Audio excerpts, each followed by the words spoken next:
Hello and welcome to Setting the Table. I'm Ryan. I'm a writer, DM, and fantasy sci-fi turbo nerd looking to expand my world-building vocabulary and bring you along for the ride. Each episode will take a close look at a common fantasy or sci-fi setting and break down what we could be doing better with it. For the first episode, we're going to be looking at a fantasy staple, the inn.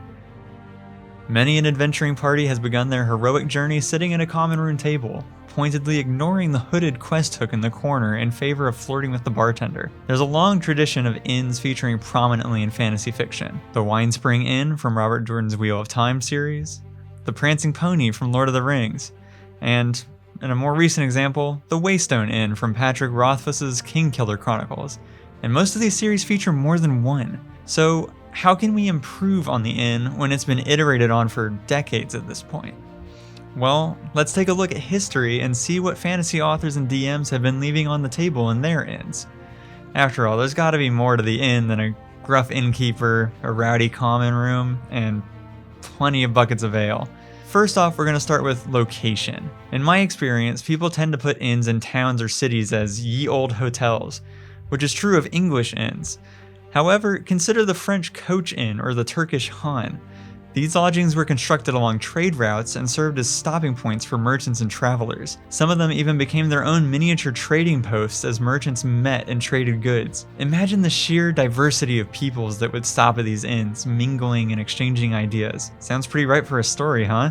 But okay, maybe that's too big a change right off the bat. Maybe you want to start small instead of diving headfirst into completely flipping the script on inns. You're just looking for a tiny rustling of the script. Then, let's go on to number 2. What's in the inn? When you think of the rooms in an inn, what comes to mind? There's the common room, obviously. There's a bar, a kitchen, the rooms people stay in. Did you think of the stable? I find this tends to be forgotten, especially in tabletop RPG play, probably as a consequence of parties rarely having mounts that survive for more than a session. But you're leaving potential on the table when you forget about that. Maybe you're trying to set up your villain, and he's in the inn the party is going to. As they're entering, they glance at the stable and see a massive black stallion, clad head to toe in menacing armor. Etched on the side is the villain's symbol, a crow holding a fresh-plucked eyeball in its beak. What was at first a standard, fun, let's go drinking and run into a quest hook idea from the party is immediately flipped on its head, and they're going to enter tense and, most importantly, curious about whose horse that is. And it doesn't stop there. Maybe this culture doesn't use horses. They use griffins, or bullets, or some other non-Eurocentric animal. What does that stable look like? Just something to think about. So before we move on to the last point, there's one other thing to consider. When inns first started out, it was very rare you would get your own room, much less that you would get one with a lock on it. Most rooms were communal and pretty cramped. What fun characters can your characters or players get shacked up with when they're just looking for an uneventful night of sleep?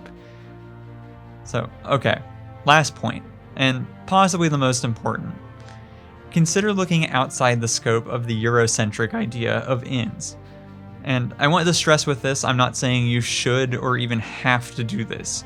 You should only do this if you're going to do your research in good faith so you don't misrepresent or perpetuate harmful stereotypes about another culture. At the very least, I strongly encourage doing the research so you can get ideas from outside your own limited worldview. For an example, let's look at the Hanjin in the later part of the Edo period Japan, and I'm sorry for the pronunciation on any of these. These structures started as command bases from which generals would direct battles, but slowly transformed into lodgings for traveling government officials. The average civilian was not allowed to stay at a Hanjin, even if they had wealth. Does your story have a highly militarized country and a corrupt government official the protagonists need to take care of? Maybe this country has a similar concept to the Hanjin, and it's coincidentally the best place for the protagonists to confront them. And that's it for the first episode of Setting the Table. I hope you all come away from this video with your mind gears cranking away on new ideas for your inns. I know mine did when I was researching, and I'm going to put links to my sources in the description if you want some further reading. Next week we'll be hitting another fantasy mainstay, the castle. Until next time, storytellers.